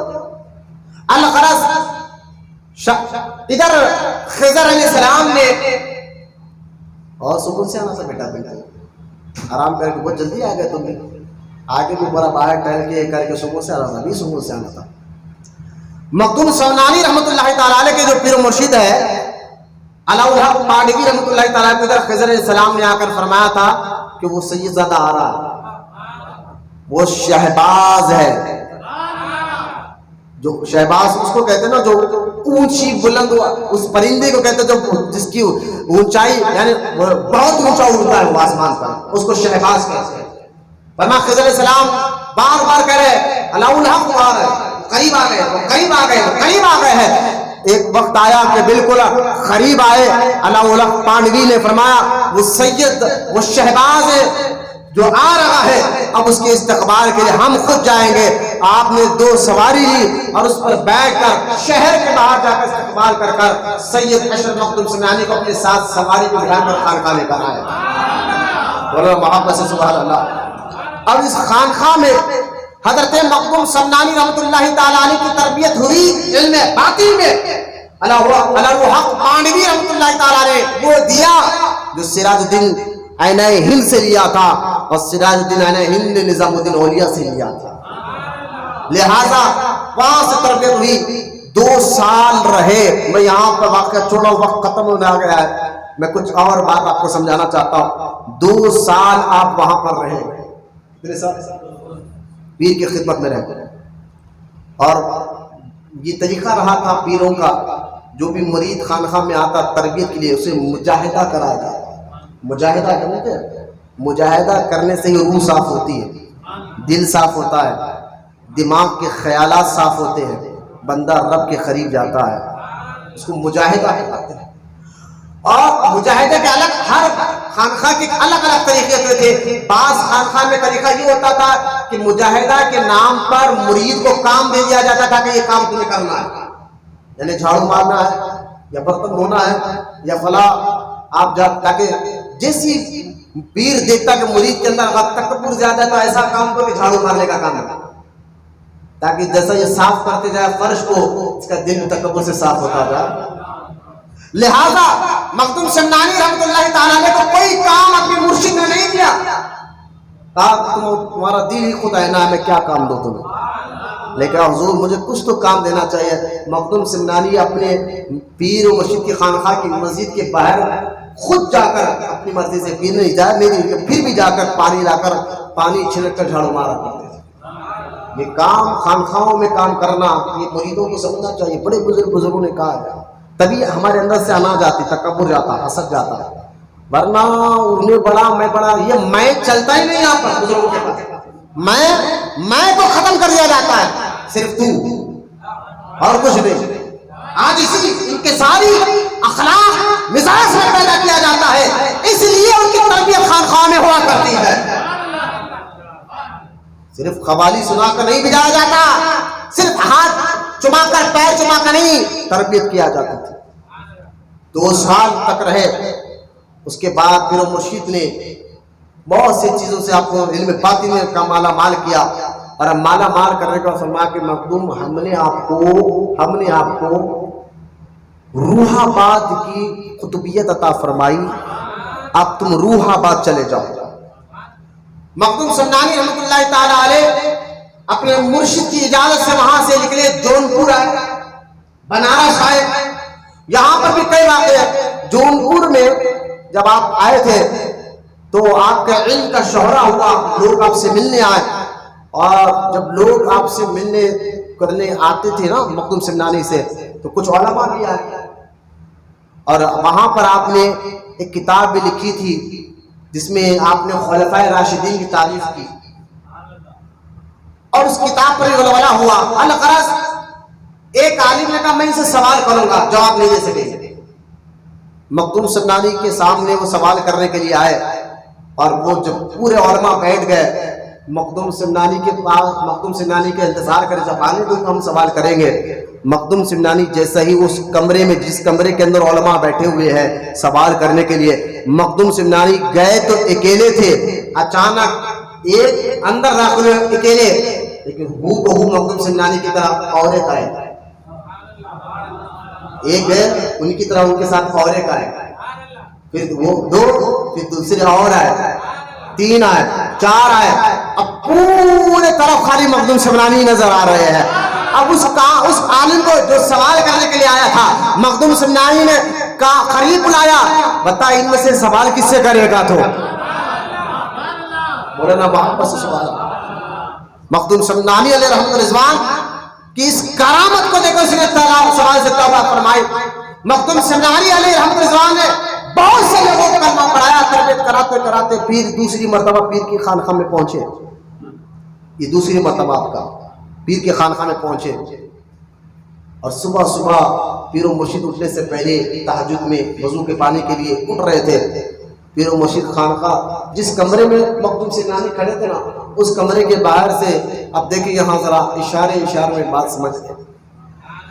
حضرت علاء الحق مانوی رحمۃ اللہ تعالی علیہ اس کمرے سے باہر جا رہے ہیں، اور جاتے ہیں باہر سے آواز دی، سید کیا کر رہے ہو؟ کہا حضور اپنا کمر باندھ رہا ہوں۔ فرمایا مضبوطی سے باندھ رہا۔ کہا جو حکم میرے مرشد کا۔ اشارہ دے دیا کہ اب تمہیں نکاح کرنا نہیں ہے۔ بھائی دیکھیں نکاح کرنا جائز ہے، سنت، میں اس بات کی بات نہیں کر رہا ہوں، لیکن بعض بزرگان دین ایسے بھی گزرے جو نکاح نظام دنیا نے نکاح نہیں فرمایا، ایسے کئی بزرگان دین گزرے ہیں جو نکاح نہیں کرے، لہذا نکاح کرنا نہیں ہے، جو حکم ہے۔ پھر وہاں سے ایک دن مخدوم سمنانی کے حجرے میں آئے اور آ کر فرمایا کہ اشرف ہم تم کو ایک ٹائٹل دینا چاہتے ہیں۔ فرمایا کیا؟ کہ تمہارا آج سے لقب جہانگیر ہے۔ بولو نا سبحان اللہ، کیونکہ میں بہت باتیں کو چھوڑ رہا ہوں۔ آپ فلسطین گئے، بغداد گئے، حرم شریف، مکہ، مدینہ، وہاں پر کئی علماء، آپ نے حافظ شیرازی سے بخارا میں ملاقات کی، نیشاپور کے علماء سے ملاقات کی، فلسطین میں مسجد اقصی میں بیٹھے تھے، ایک عورت آ کر قدموں میں گر گئی کہ میرا بیٹا مر گیا ہے، آپ کے چہرے بتا رہے ہیں اگر آپ دعا کریں گے تو اللہ میرے بیٹے کو، مرے ہوئے بیٹے کو زندہ کرے گا۔ پہلے تو مخدوم اشرف شمنانی نے منع فرمایا، عاجزی اختیار کی، لیکن جو عورت بہت دل گرانے لگی، جلال میں آئے ہلکا سے اور قریب آ کر اس بچے کو کہا تھا، قم باذن اللہ، اے بچے اللہ کے حکم سے اٹھ جا، وہ زندہ ہو گیا تھا۔ یہ واقعات کو دیکھ کر فلسطین میں کئی ہزاروں لوگوں نے آپ سے مرید ہوئی، دمشق میں آپ کے مرید تھے، بغداد میں آپ کے مرید تھے، ایران میں آپ کے مرید تھے، آپ کہ یہ کئی آپ کے ملکوں کا سفر کیا، ہندوستان کے ہر اسٹیٹ میں آپ کا ملکوں کا سفر ہوا، کئی لوگوں نے آپ کو دیکھ کر کلمہ پڑھا۔ میں واقعات کو چھوڑ رہا ہوں۔ دوسری مرتبہ جب پیر و مرشد کی خانقاہ میں گئے، مرشد نے فرمایا آج سے تمہارا لقب جہانگیر ہے۔ اچھا ادھر دیکھیں آپ، جہانگیر جیسا ہی کہا نا، جیسے پیر نے کہا کہ جہانگیر تمہارا لقب ہے، اسی وقت دیوار سے بھی آواز آئی، مبارک ہو جہانگیر۔ اوپر سے آواز آ رہی ہے، مبارک ہو جہانگیر۔ ہر در و دیوار سے ہر کوئی مبارکبادی دے رہا ہے کہ اشرف مبارک ہو، آج سے تمہارا لقب جہانگیر ہو گیا ہے۔ جہانگیر اس کو کہتے جو سارا ملک پورے کرایا پوری دنیا. اس لیے کسی درویش نے ایک بار آ کر مخدوم اشرف شمنانی سے فرمایا تھا کہ تم جہانگیر کیسے؟ تو آپ نے فرمایا یہ مجھے میرے پیر نے لقب دیا. اور وہ بات رہتے نا کپڑے وپڑے پہن لیتے رہے, ظاہر میں کپڑے دیکھ جبا وبا دیکھتا, اندر سے کچھ نہیں رہتے لوگ. ان لوگوں کا کام ہی رہتا اپنی بابا گیری دکھانے کا. اوپر اتنا بڑا شملہ وغیرہ رہتا, سامنے والے پہ رواب دیکھتے. حضرت عاجزی سے فرمایا یہ جو جہانگیر ہے یہ لقب مجھے میرے پیر نے دیا ہے. پھر کہنے لگا نہیں آپ جہانگیر کیسے بن سکتے؟ آپ نے فرمایا بھائی یہ میرے پیر نے مجھے لقب دیا. نہیں آپ جہانگیر کیسے ہے؟ جلال سید عبد اشرف مخدوم شمنانی کو ہلکے سے جلال میں فرمایا میں جہانگیر بھی ہوں اور جانگیر بھی ہوں. یہ کہنا تھا وہ نیچے گر کر مر گیا. یعنی بزرگوں کی بیعدبی بھی اور گستاخی نہ اللہ کو پسند ہے نہ رسول کو پسند ہے. ان کے ساتھ گستاخی بیعدبی نہیں کرنا, ان کو اپنی طرح کمتر نہیں سمجھنا, اپنی طرح عام نہیں سمجھنا. ورنہ وہ تو خود عاجزی کے پیکر رہتے, وہ اپنی بڑائی بھی کسی پہ دکھاتے بھی نہیں کہ میں رہتا ہی نہیں ان کے اندر. بولو نا سبحان اللہ. اس لیے تو 2 بار کہا نا یہ مجھے میرے پیر نے لقب دیا. بھائی جو ہے سو ہے, آپ پھرے تھے پوری دنیا. بولو نا سبحان اللہ. آخرکار ایک وقت ایسا آیا کہ جہانگیر شمنانی کی اور خواجہ بندہ نواز کی ملاقات بھی ہوئی گلبرگہ شریف میں. جب بندہ نواز گیسو دراز رحمۃ اللہ تعالی علیہ اپنی ظاہری زندگی کے ساتھ تھے, اچھا یہ ملاقات بھی مخدوم اشرف شمنانی کیسی ہوئی کہ خواجہ بندہ نواز اور مخدوم اشرف شمنانی کی وحدت الوجود توحید کا ایک بہت باریکی نقطہ ہے. یہ بہت تربیت کرنے کے بعد یہ مسئلہ سمجھ آتا, وحدت الوجود کا مسئلہ سمجھ میں آتا ہے. اس مسئلے پر ایک کتاب لکھی غوث اعظم کے روحانی بیٹے نے ابن عربی رحمۃ اللہ تعالی علیہ, شیخ محی الدین ابن عربی, شیخ محی الدین ابن عربی. میں نے کیوں کیا کہا کہ یہ غوث پاک کے روحانی بیٹے کیوں کہے ہو؟ کیونکہ جو شیخ محی الدین ابن عربی والد کو جب اولاد نہیں تھی تو یہ غوث پاک کی بارگاہ میں گئے اور کہا کہ شیخ عبد القادر جیلانی دعا فرمائے کہ اللہ مجھے اولاد دے. تو غوث اعظم آنکھ بند کر پھر کھول کر کہا تیری قسمت میں اولاد نہیں ہے, اولاد نہیں ہے. کیونکہ آنکھ بند کرتے ہیں تو مولانا روم رحمۃ اللہ تعالی علیہ مثنوی شریف میں بات لکھتے فرماتے ہیں کہ اولیاء کرام آنکھ بند کر کر لوح محفوظ کو پڑھ لیتے ہیں.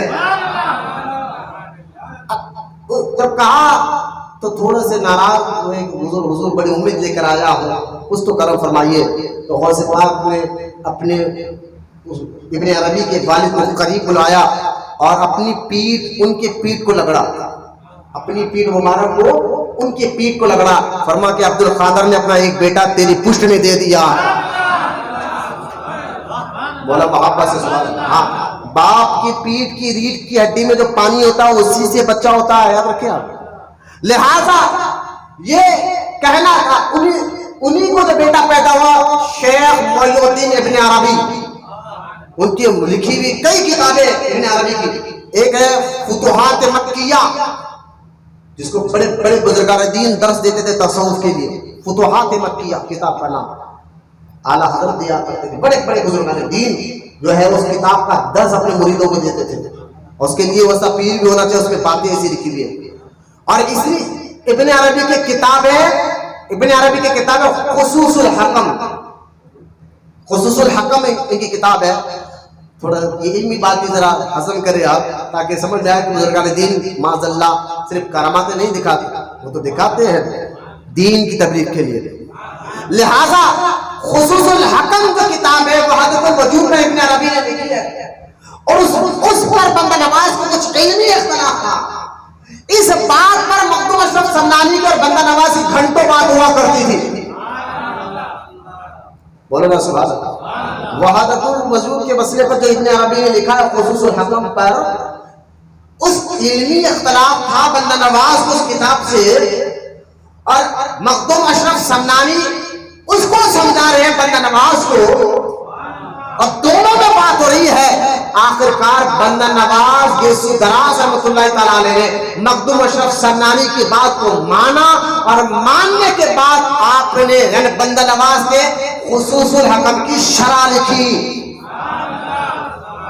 مولانا محبت سے سبحان اللہ، بس بہت لیے وہ شرح بھی میرے پاس موجود ہے جو بندہ نواز نے لکھی، خصوص الحکم بھی. خصوص الحکم بھی میرے پاس ہے، اس کی شرح بھی میرے پاس ہے. یہ دونوں کتابیں میرے پاس روم میں رکھے ہوئے ہیں. تو بتانا یہ چاہتا ہوں کہ ایسی علمی بات ہوتی تھی. اور جب گلبرگہ میں تھے مخدوم اشرف سمنانی کو آواز آئی کہ اشرف ہم نے تجھے غوث کا مقام عطا فرمایا ہے. بولنا محبت سے سبحان اللہ. غوث کا مقام عطا فرمایا ہے. یہ غوث ایک ہے غوثیت کبریٰ، وہ غوث اعظم ہے، اور یہ ہے غوثیت صغریٰ، وہ مخدوم اشرف سمنانی ہے. غوث اولیاء اللہ میں بہت اونچا ٹائٹل ہے. بزرگان دین میں اس کو عبد الرحمن نابلسی رحمۃ اللہ تعالیٰ علیہ نے اور علامہ یوسف نبہانی رحمۃ اللہ تعالیٰ علیہ نے اپنی کتاب جامعہ الکرامات میں بھی لکھا ہے اولیاء اللہ کے درجے ہوتے ہیں. کوئی قطب ہوتا ہے، کوئی ابدال ہوتا ہے، کوئی عقبہ ہوتا ہے، کوئی نجمہ ہوتا ہے، کوئی کئی ٹائٹل گنائے، اور ہر دور میں سب سے اونچا مقام ولیوں کا غوث ہوتا ہے.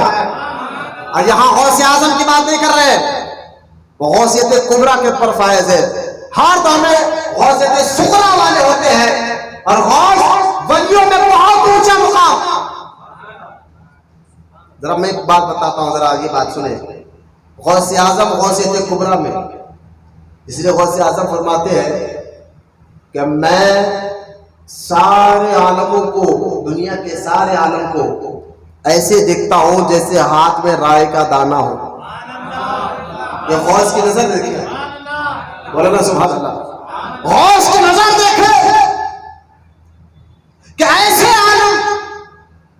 اور یہاں میں غور کرتے چاہے مخدوم اشرف سمنانی غوثیت صغریٰ کے مقام پر ہے، اور غوث کو اللہ سارے عالم کو دکھاتا ہے. عالم سمجھ رہے ہیں، یہ دنیا ایک عالم ہے. ایسے کئی عالموں کو احادیث میں آتا ہے کہ اللہ تعالیٰ نے 18,000 عالم کو پیدا فرمایا. کتنے ہزار؟ سو مل کر رہے کتنے؟ اب عالم سے مراد یہ دنیا، یہ بھی ایک عالم ہے. پہاڑوں کی دنیا یہ بھی ایک ہے، جھاڑوں کی، اور کئی ایسے عالم بھی ہیں جو ہمارے آنکھوں سے چھپے ہوئے ہم نے دیکھا نہیں. لیکن اس حدیث پر ہمارا ایمان یقین ہے کہ اس زمین پر اللہ تعالیٰ نے 18,000 عالم کو پیدا فرمایا ہے، اور ہر عالم میں الگ الگ مخلوق رہتی ہے. کہنے والے نے کیا خوب کہا حضور کے بارے میں کہ وہ ہر عالم کی رحمت ہے. کسی عالم میں رہ جاتے وہ، یعنی حضور ہر عالم کی رحمت ہے، کسی عالم میں رہ جاتے یہ ان کی مہربانی ہے کہ یہ عالم ان کو پسند آیا. اب 18,000 عالم، 18,000 عالم. تو میں اکثر سوچتا تھا یار کچھ تو ایک تھیوری ہے، یہ تو بس سمجھ میں آ گیا 18,000 عالم ہے تھیوری، کچھ تو پریکٹیکل ہوتا تاکہ بات اور سمجھ میں آ جاتی. تو لطائف اشرفیہ پڑھا تو اس کا بھی راز کھل کے سامنے آیا. مخدوم اشرف سمنانی رحمۃ اللہ تعالیٰ علیہ خود فرماتے ہیں، ان کے مرید جو اس کے مصنف لطائف اشرفیہ کے سید نظام الدین یمنی رحمۃ اللہ تعالیٰ علیہ فرماتے ہیں کہ جب غوثیت صغریٰ کا غوث کا لقب اللہ تعالیٰ نے مخدوم اشرف سمنانی کو عطا فرمایا ہے تو ہم ایسا بھی ہوا یہ عالم، یہ دنیا چھوڑ کر کئی عالموں کا ہم نے سفر کیا. مولانا سبحان اللہ. مخدوم اشرف سمنانی کے مرید فرماتے ہم ایک عالم میں گئے جہاں پر مرد ہی مرد تھے، مرد ہی مرد تھے. اچھا وہ مرد ایسے تھے کہ جھاڑوں کے اندر ان کے چہرے تھے، اور ایک جھاڑ سے دوسرا جھاڑ ان کو اٹیچ تھا، ان کے ہاتھ پیر ایک جھاڑ سے دوسرا جھاڑ، اور چہرے اور ہاتھ جھاڑ کی طرح تھے. ہم نے کہا یار یہ کون سے عالم میں آئے؟ مخدوم اشرف سمنانی کو دیکھ کر وہ جو جھاڑ قسم کے جو مرد تھے انہوں نے ہمیں دیکھا، ہم نے انہوں کو دیکھا. وہ دیکھ کر حیران ہو گئے کہ یہ تم کون سے گرہ سے آئے ہو، کہاں؟ تو مخدوم اشرف حمدانی کا ہم نے دنیا سے آیا ہے، یہ بھی ہمارا عالم ہے. آپ تمہارے پاس مرد کوئی نہیں ہے؟ کہا حضور ہمارے پاس مرد کوئی نہیں. یہ سارے ہم خود آپ کو دیکھ کر پریشان ہیں، مرد ایسا بھی ہوتا ہے. یعنی ایک ایسا عالم بھی دنیا سے چھپا ہوا جو ہم نہیں جانتے لیکن ہے. لطائف شریف پڑھ کر دیکھے وہ عالم میں سید محمد سید نظام الدین یمنی فرماتے ہیں ہم حیران تھے اس مردوں کو دیکھ کر جو جھاڑوں کی شکل میں تھے. ایک وقت ایسا آیا کہ ہم ایک ایسے عالم میں گئے کہ جہاں پر صرف عورتیں ہی عورتیں تھیں، مرد تھے نہیں. آخر کار عورتوں نے ہم کو دیکھ کر پریشان ہو گئے، یہ آدمی یہ کون سی مخلوق ہے. اور ہمیں اپنی رانی صاحبہ کے پاس دیکھے وہ بھی عورت، وہ بھی ہمیں حیران سے دیکھنے لگے کہ انہوں نے کبھی زندگی میں مرد دیکھا ہی نہیں، حیران ہو کر دیکھنے لگے. تو مخدوم اشرف سمنانی نے فرما کہ تمہارے یہ عالم میں جو اللہ نے بنایا ہے صرف عورتیں ہیں. پر ہاں حضور ہم صرف عورتیں ہیں، کوئی مرد نہیں.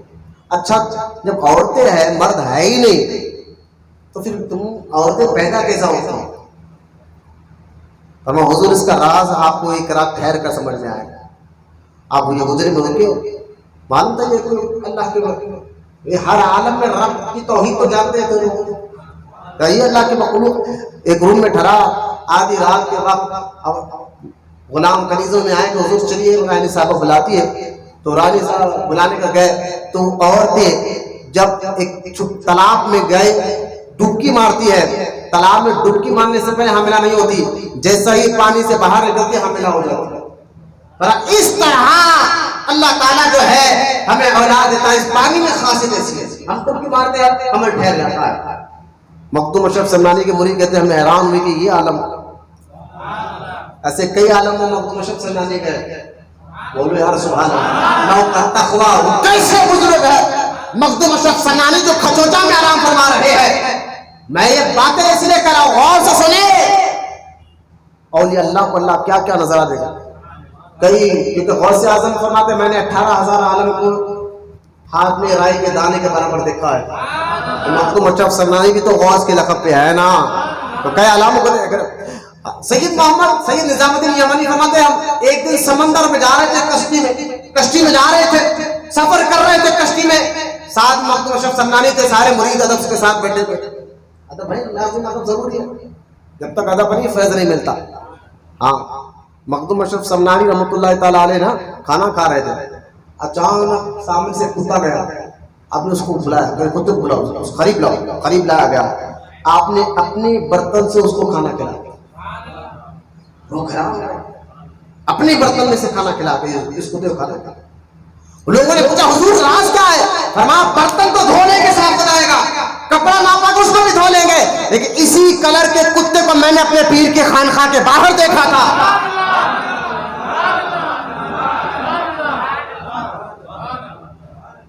جب تک یقین اللہ والوں سے نہیں فیض نہیں ملتا. اسی کلر کے کتے کو میں نے اپنے پیر کی خانقاہ کے باہر دیکھا تھا. مجھے ڈر ہوا کہیں جا کر وہ کتا ہے، لیکن فرما رہے دیکھیے مجھے ڈر اس بات کا ہوا کہیں جا کر یہ شکایت نہ کرتے میرے پیر سے کہ آپ کا کیسا مرید ہے جو میرا ادب نہیں کر رہا. لیکن یہ شبہات کہا حقانی کوئی کتا لیکن اس کلر کا کتا. تو لہٰذا نظام الدین یمنی فرماتے ہیں ہم ادب کے ساتھ بیٹھے گئے اور دل میں سوچ رہے نظام الدین یمنی پیر کو دیکھ کر یار اتنے ہزار عالم میں ہم نے یہ عالم کو دیکھا، وہ عالم کو دیکھا، وہاں بھی مخدوم اشرف کے مرید، وہاں بھی مخدوم اشرف کے مرید، ایران میں، بغداد میں، فلا فلا فلا فلا فلا فلا ہر ملک میں مخدوم اشرف کے مرید ہیں، چاہنے والے ہیں.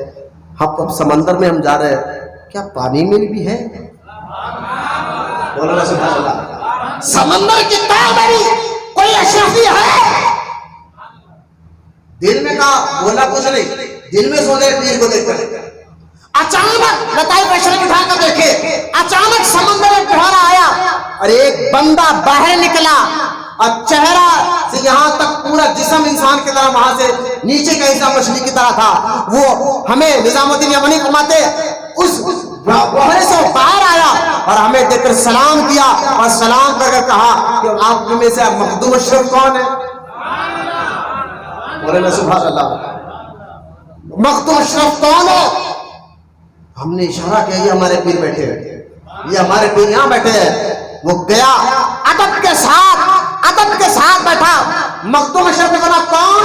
فرمایا حضور میں آپ کے غلام کا غلام. بولنا سبحان اللہ. دنیا اسی سمندر کے نیچے ہمارے پیر بحر العرب بیٹھا ہوا ہے اور اسی سمندر کی اسی سائے کے نیچے مدینۃ الاشرف ہے شہر کا نام, اور اسی شہر میں ہم اسی مرید سارے 80,000 لوگ بحر العرب کے مرید ہیں. مخدوم اشرف مسکرائے, اچھا وہ بحر العرب جو میرا خلیفہ ہے. بولنا سبحان اللہ. بحر العرب یہ تو غلام تھا مخدوم سمنا کا, اور وہ سمندر میں رہنے والی مخلوق تھی. بولو محبت سے سبحان اللہ. یہ مخدوم اشرف سمنانی رحمۃ اللہ تعالی علیہ کے کرامات اور واقعات میں آپ کو بتا رہا تھا کہ کس طرح ہے. الغرض آپ کے میں نے کئی واقعات جمعہ میں بھی سنائے ہیں, بس آپ کے آخری بات میں بتا کر بات ختم کرو کہ بالکل 5 منٹ باقی ہے. تو میرا ارادہ ہے کہ ہم نے کئی بار ذکر آج اپنے گھروں میں ضرور فاتحہ دلائے. اور میں یہاں پر نہیں بتانا چاہتا کہ مخدوم اشرف سمنانی رحمۃ اللہ تعالی علیہ کہ پردہ فرمانے سے پہلے یعنی محرم میں اپنی عبادات تقوی پرہیزگاری کرامات کئی واقعات چھوڑ رہا. جب آپ کے پیر مرشد علاء الحق پانڈوی رحمۃ اللہ تعالیٰ نے مخدوم اشرف کو بلا کر فرمایا تھا کہ بیٹا اشرف میں تو جا رہا ہوں لیکن میرا بیٹا نور محمد ہے نا, اس کو تو قطب کے مقام پر پہنچائے گا, رنگ میں اشرفی رنگ میں تو رنگے گا پیر زادے کو. اور ادھر پیر مرشد دنیا سے گئے اور ایسا لگا مخدوم اشرف نے اور فرمایا کہ آج سے بنگال کا قطب یہ میرا پیر کا بیٹا ہے.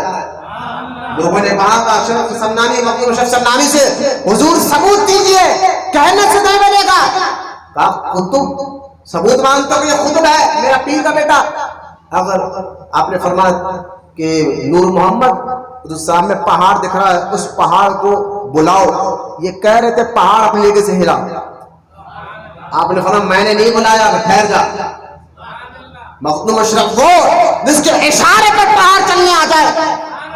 پھر نور محمد کو تم آواز دو, وہ آواز دیتے ہیں پہاڑ چلتے ہوئے آتا ہے. یہ کرامت دیکھ کر سارے بنگال کلکتہ کے لوگوں نے کہا کہ نور محمد خطب ہے خطب ہے خطب ہے.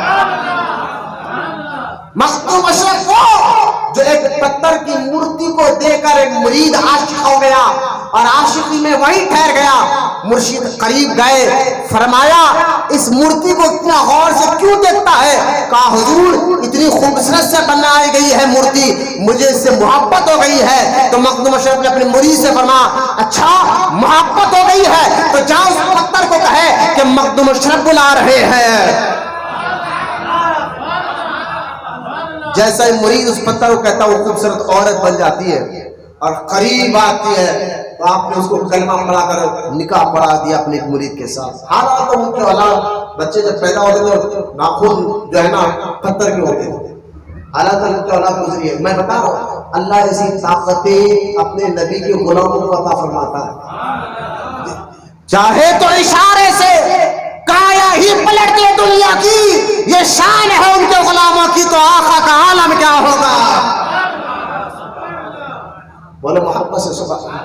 یہ مخدوم اشرف سمنانی رحمۃ اللہ تعالیٰ علیہ کے میں پھر کہہ رہا ہوں کئی کرامت. جب آپ کا پردہ فرمانے کا روح آباد وہاں پر بھی پھر آپ نے جو بالکل ندی کے کنارے آپ کا جو مزار ہے جس کو کئی درویشوں نے کھود کر ندی بنایا, مخدوم اشرف سمنانی نے اپنے ہاتھ سے زمزم ڈالا ہے. آج اس پانی میں ہزاروں عاصف زدہوں کو شفا ملتی ہے. میں اس بلی کا واقعہ بھی نہیں سنا چاہتا, وقت اس میں بھی زیادہ ہو جائے گا. لہٰذا مخدوم اشرف سمنانی رحمۃ اللہ تعالیٰ علیہ کے مزار مبارک جو کھچوچا شریف موجودہ یو پی کا اسٹیٹ ہے, کھچوچا میں آج بھی موجود ہے. اور آپ کے دربار میں جو بھی غم زدہ عاصف زدہ جاتا ہے اللہ اس کو شفا دیتا ہے. اور دی کیا رہا ہے, خود مخدوم سمنانی نے فرمایا تھا میرے دنیا سے جانے کے بعد بھی, وہ ٹوپی نکال کے بیٹھے ہوئے بے چین ہوتے باہر جاؤ بالکل ادب کے ساتھ بیٹھو مسجد میں بیٹھے ہوئے, میرے دنیا سے جانے کے بعد بھی اگر تو لوگ میرے بارگاہ میں مزار پر آئے, میرے قبر پر آئے اور دعا اللہ سے مانگے, اگر دعا قبول نہیں ہوئی تو سرکار مخدوم اشرف سمنانی نے فرمایا قیامت میں میرا دامن پکڑ لینا. یہ آپ کو روزے مبارک ہزاروں لاکھوں لوگ آپ بھی فیض پا رہے ہیں. 600 سال ہو گیا دنیا سے جا گیا, فیض آج بھی جاری ہے انشاءاللہ. اور قیام آپ کی اولاد نے آپ نے اپنے بہن کے بیٹے کو لایا تھا نور العین, جن کا نام سید عبدالرزاق تھا. نور العین ان کا لقب ٹائٹل تھا, نور العین. اور وہ جو آپ کے بہن کے بیٹے تھے مخدوم شمشاد سمنانی کے, اور جو نور العین کے والد تھے وہ اولاد غوث اعظم سے. اس لیے مخدوم شمشاد سمنانی کے جو بھانجے, جو آپ کے بھانجے ہیں بہن کے بیٹے, ان کی اولاد سے آپ مدنی میاں, ہاشمی میاں, جتنے سرکار کلا, اشرفی میاں, سب ان کی اولاد سے بولے محمد صلی اللہ علیہ وسلم. لہذا حضرت مخدوم اشرف سمنانی رحمۃ اللہ تعالی علیہ کے پردہ فرمانے سے پہلے 28 محرم کو گئے, لیکن محرم کی پہلی تاریخ سے کئی خطوط بغداد لوگ ملاقات کرنے آتے تھے. اب آپ کے جانے کی آخری وصیت سن لیجئے انشاءاللہ, پھر شاید ذکر ہو یا نہ ہو, ٹائم دیکھ لیں گے. وصیت یہ اہل جنت کے عقیدے میں آپ کو بتا رہا تھا, اسی عقیدے پہ مضبوطی سے رہے, پتہ چلے گا اہل سنت حق ہے. اہل سنت و جماعت جو بتاتی ہے حق جماعت ہے, اسی جماعت میں اولیاء اللہ آئے ہیں, بڑے بڑے بزرگان دین, سب کے سب سنی ہے, عاشق رسول ہے. لیکن ایک جو فرقہ ہمارے یہاں تفضیلیوں کا پھیل رہا ہے, ان تفضیلیوں کو میں جواب دوں گا لطائف اشرفیہ سے. جو لطائف اشرفیہ میں یہ بات مخدوم اشرف سمنانی نے وصیت کے طور پر کی ہے, ذرا آپ اس کو سن لیجئے کہ مخدوم اشرف سمنانی جانے سے پہلے, دنیا سے جانے سے پہلے آپ نے حمد اور نعت تحریر تھی, اور اب اس کے بعد آپ نے فرماتے ہیں کہ سنو میری ایک نصیحت نامہ لکھو. مخدوم اشرف سمنانی فرماتے ہیں میری ایک نصیحت نامہ لکھو, اور اس نصیحت نامے میں ہم سب کا عقیدہ ہے جو سننے میں پتہ چلا. جو عقیدہ اعلیٰ حضرت ہمیں بتا رہے ہیں وہ عقیدہ بزرگوں والا یہ عقیدہ ہے. اور لطائف اشرفیہ میرے پاس موجود ہے, اگر کس کو یہ حوالہ دیکھنا تو میرے پاس آ کر دیکھ سکتا ہے. لہذا مخدوم اشرف سمنانی نے ایک نصیحت نامہ لکھا ہے جس میں بعد ہم نعت کے, یعنی اللہ کے حمد اور نعت کے بعد یہ تھا کہ میرے برادران احباب, یعنی میرے مریدوں اور میرے متقدوں, تم کو ایک نصیحت کرتا ہو. اصحاب کو یہ معلوم ہو, مخدوم اشرف سمنانی تمام اصحاب کو یہ معلوم ہو کہ میں, یعنی مخدوم اشرف سمنانی, میں اللہ اور اس کے رسول پر ایمان رکھتا ہوں اور اسلام کے تمام احکام کا پابند ہوں. اسلام کے تمام احکام کا پابند ہوں. یہ بات سمجھے. اب آگے دیکھیں مخدوم اشرف فرماتے ہیں اور میرا عقیدہ یہ ہے, وصیت کرتے فرمایا مخدوم اشرف سمنانی, میرا عقیدہ یہ ہے تمام نبیوں میں سب سے افضل اور اعلیٰ ہمارے آقا محمد رسول اللہ صلی اللہ علیہ وسلم ہے. پھر ان کے بعد صحابہ ہے, نبیوں کے بعد حضور کے بعد نبی, نبیوں کے بعد صحابہ ہے. اور اب دیکھیں عقیدہ اہل سنت مخدوم اشرف سمنانی فرماتے ہیں اور صحابہ میں سب سے افضل ابو بکر ہے, اس کے بعد عمر ہے, اس کے بعد عثمان ہے, اس کے بعد مولا علی ہے. محبت سے سبحان اللہ.